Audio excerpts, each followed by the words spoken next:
Hi வணக்கம் நண்பர்களே! நான் உங்கள் சத்தியமூர்த்தி. இது உங்கள் தேநீர் பொழுது. இன்னைக்கு நம்ம வீடியோல நம்ம என்ன பார்க்க போறோம்னாக்க, த மங்கி பாக்ஸ் அதாவது குரங்கம்மை. குரங்கம்மை பத்தி தான் இன்னைக்கு பார்க்க போறோம். ஏன் இன்னைக்கு அத பத்தி பார்க்க போறோம்னாக்க, இப்போ ரீசென்ட்டா உலக சுகாதார அமைப்பினுடைய தலைவர் டாக்டர் டெட்ரோஸ் என்ன சொல்லியிருக்காரு, ஒரு அறிக்கை வெளியிட்டிருக்காரு. என்னன்னாக்க, இது இன்டர்நேஷனல் எமர்ஜென்சியா நான் அறிவிக்கிறேன் அப்படின்னு சொல்லியிருக்காரு. அத பத்தி நெறைய விஷயங்கள சொல்லி ஷேர் பண்ணியிருக்காரு. அத பத்தி தான் நம்ம இந்த வீடியோல பார்க்க போறோம். வீடியோக்கு போறதுக்கு முன்னாடி, இப்ப தான் நம்ம சேனலுக்கு நீங்க ஃபர்ஸ்ட் டைம் வரீங்கனாக்க, நம்ம சேனல மறக்காம சப்ஸ்கிரைப் பண்ணிக்கோங்க. பக்கத்துல இருக்கிற ஆல்ன்ற நோட்டிஃபிகேஷன் அழுத்திக்கோங்க. அப்பதான் நம்மளோட அப்டேட்ஸ் உங்களுக்கு உடனுக்குடனே வரும். வாங்க வீடியோக்குள்ள போலாம். ஓகே ஃப்ரெண்ட்ஸ், இப்போ பார்த்தீங்கன்னாக்க, அ உலக சுகாதார அமைப்பு என்ன சொல்லுது அப்படின்னாக்க, இந்த குரங்கம்மை பார்த்தீங்கன்னாக்க, ஒரு இன்டர்நேஷனல் எமர்ஜென்சியா அறிவிக்கிறோம் அப்படின்னு சொல்லியிருக்காங்க. இதுக்கு என்ன காரணம்? ஏன் அப்படின்னாக்க, இது 1950கள்ல பார்த்தீங்கன்னாக்க, அ கேம் காங்கோ அப்படிங்கிற இடத்துல ஒரு ரிசர்ச்‌க்காக குரங்குகள் எல்லாம் ஒரு கூண்டுல அதான் குரங்கு காலனின்னு சொல்லுவாங்க. அது மாரி வச்சு வளர்த்துட்டு இருந்திருக்காங்க. அந்த இடத்துல தான் மொத இத கண்டுபிடிச்சிருக்காங்க. குரங்குகளுக்கு இடையில இது அந்த கொப்பளங்கள், குரங்குகளுக்கு இடையில வந்த ஒரு ஃபர்ஸ்ட் டிசீஸ் தான் இது.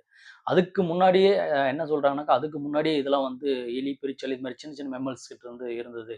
அதுகிட்ட இருந்து தான் குரங்குகிட்ட வந்தது அப்படின்னு சொல்றாங்க. 1970கள்ல தான் மனிதர்கள்கிட்ட இருக்குன்னு சொல்லி கண்டுபிடிச்சாங்க. இது ஏன் 1970ல இருந்து இருக்கு? என்னப்பா இது கிட்டத்தட்ட 54 வருஷம் ஆகப்போது. இன்னும் இதுக்கு எந்த ஒரு வேக்சினும் கண்டுபிடிக்கலையா? இல்ல எதுவும் தடுப்பு மருந்து கண்டுபிடிக்கலையா? அப்படின்னு நீங்க கேள்வி கேட்கலாம். என்ன காரணம்னாக்க, இதெல்லாம் இருந்தது ஆப்பிரிக்கன் கன்ட்ரீஸ். அதாவது மிகவும் பின்தங்கிய நாடுகள்ல தான் இருந்தது. எக்கனாமிக் பின்தங்கிய நாடுகள். அதனால அது ஒரு பெரிய விஷயமா அவங்களும் கண்டுக்கல. அது ஒரு இதுவா இல்ல. அவங்க என்ன மருந்து யூஸ் பண்ணாங்கனாக்கா, நம்ம நார்மலா அதாவது ஸ்மால் பாக்ஸ் சொல்றோம் இல்லையா? சின்னம்மை இதுக்கான மருந்து அதனுடைய வேக்சின்ஸ் தான் யூஸ் பண்ணிட்டு இருந்தாங்க.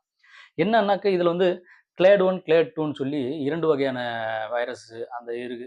அது என்னன்னாக்கா, இப்போ ஆரம்பத்துல இருந்த கிளேட் 2ன்றது தான் ஆரம்பத்துல இருந்தது. அது வீரியம் கம்மி. இப்ப இருக்கக்கூடியது கிளேட் 1. இது ரொம்ப வீரியம் அதிகம்னு சொல்லி WHO சொல்லியிருக்காங்க. இத்தன வருடங்களா இத கண்டுகொள்ளாத ஒரு விஷயம் இப்ப என்ன புதுசா இவ்வளோ பெரிய விஷயமா பேசப்படுதுன்னு பார்த்தீங்கன்னாக்கா, இது அடுத்த கட்டமான ஒரு வீரியம். அதாவது பார்த்தீங்கன்னாக்கா, கிளேட் 1ன்னு கூடிய ஒரு வீரியம். இது அதிகமா பரவுதுன்றது கூட, இது பார்த்தீங்கன்னாக்கா, அண்டை நாடுகளான அதாவது ஆப்பிரிக்கா கன்ட்ரீஸ்க்கு அண்டை நாடுகளான ஸ்வீடன், கனடா, அப்புறம் பாகிஸ்தான் இது உள்ளிட்ட நாடுகளுக்கு ரொம்ப வேகமா பரவிட்டு இருக்கிறது. அதனால தான் பார்த்தீங்கன்னாக்கா, இத ரொம்ப சீரியஸா எடுத்துட்டு போயிட்டு இருக்காங்க. ஓகேங்களா? இப்போ அதனால பார்த்தீங்கன்னா, இவங்களுடைய இன்டர்நேஷனல் எமர்ஜென்சின்னு அறிவிச்சதுக்கு பிறகு பார்த்தீங்கன்னாக்க, பல நாடுகள்ல இத பெரிய விஷயமா எடுத்திருக்காங்க. இன்னைக்கு நான் சிங்கப்பூர்ல இருக்கேன். இன்னைக்கு சிங்கப்பூருடைய சுகாதார அமைப்பு இத சிவியர் அலர்ட்டா ஒண்ணு குடுத்துருக்காங்க. வரவங்க எல்லாரையும் கண்காணிக்கணும்னு சொல்லி. அதே மாரி நம்ம இந்தியாவிலயும் இதே மாரி அலர்ட் தான் குடுத்துருக்காங்க. குறிப்பா தமிழ்நாட்டுல பார்த்தீங்கன்னாக்க, சுகாதார அமைப்பு ஏர்போர்ட்ல வரக்கூடிய அனைவரையுமே கண்காணிக்கிறதுக்கான ஒரு குழு அமைச்சிருக்காங்க. இப்போ அதுல பார்த்தீங்கன்னாக்க, இன்னைக்கு வரவங்கள கண்காணிக்கிறது, இதுக்கு முன்னாடி 21 நாளைக்கு முன்னாடி வந்தவங்க வரைக்கும் லிஸ்ட் எடுத்து எல்லாரையும் பார்த்துட்டு இருக்கிறதா இப்போ ரீசென்ட்டா தரவுகள் வந்துட்டு இருக்கு. ஆனா, இப்போ கடந்த ரீசென்ட்டா 15,000 கேஸஸ் மேல பதிவாகியிருக்கிறதா WHO சொல்றாங்க அவங்களோட அறிக்கையில. ஓகேங்களா? 15,000 பேர் இதுக்கும் பாதிக்கப்பட்டதுல 571 பேர் இறந்திருக்காங்கதா சொல்றாங்க. இதெல்லாம் என்ன புரியுதுனாக்கா, 100க்கு 10% இறக்குறாங்கன்னு சொல்றாங்க. அதனால தான் இது ரொம்ப ஒரு பெரிய விஷயமா பார்க்குறாங்க. இதனால அவங்க என்ன பண்ணியிருக்காங்கனாக்க, இது ஒரு எமர்ஜென்சி அறிவிச்சது மட்டும் இல்லாம, இதுக்கான செலவினங்கள், அதாவது இதனுடைய அறிவிப்புகள், இதுக்கான அவங்களுடைய நிர்வாகத்துக்காக $15 மில்லியன் அமெரிக்கன் டாலர கோரியிருக்காங்க.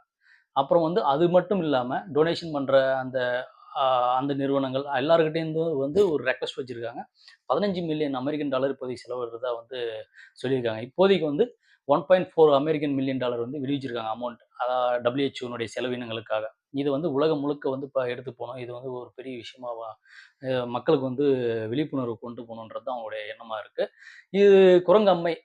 என்ன இது பேசிக்கா என்ன ஒரு சிம்ப்டம்ஸ் அப்படின்னு பார்த்தீங்கன்னாக்க, ஃபீவர் வரும், லைட்டா ஹெட்டேக், உடம்புலாம் மசில்ஸ் ஏக் அதாவது தசை வலிகள் இதெல்லாம் வரும்.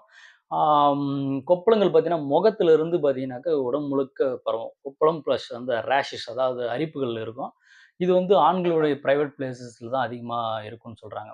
இன்னொன்னு பார்த்தீங்கன்னா, இது எப்படி பரவும் அப்படின்னு பார்த்தீங்கன்னாக்கா, இப்போதைக்கு என்ன சொல்றாங்கன்னாக்கா, பரவக்கூடிய விஷயங்கள் பார்த்தீங்கன்னாக்கா, தொடுதல் மூலியமா பரவும்.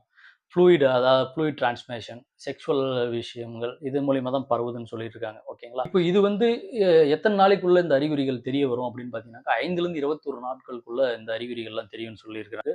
அதனால இதிலருந்து நம்மள தற்காத்துக்கணும். இதிலருந்து நம்ம காத்துக்கிறதுக்கு என்ன வழிகள் பார்த்தீங்கன்னாக்கா, நம்ம கைகள சுத்தமா வச்சுக்கணும். நம்ம கோவிட்ல நம்ம என்ன பண்ணோம்? கைகள நல்லா சுத்தமா சோப் போட்டு கழுவணும்ல, அதே மாரி தான். ஓகேங்களா? நம்ம சுத்தி இருக்கிற அனைவரையும் சுத்தமா வச்சுக்கணும். சுத்தமான சூழ்நிலைகள வச்சுக்கணும். அதுவே நம்மகிட்ட இருந்து எந்த நோய் தொற்றும் பரவாது. ஓகேங்களா?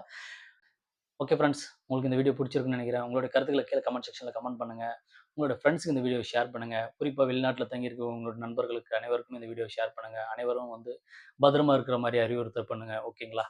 ஓகே. அடுத்த வீடியோல உங்கள நல்ல ஒரு டாபிக்கோட சந்திக்கிறேன். அதுவரைக்கும் உங்களுடன் விடைபெறுவது நான் உங்கள் சத்தியமூர்த்தி. நன்றி, வணக்கம்.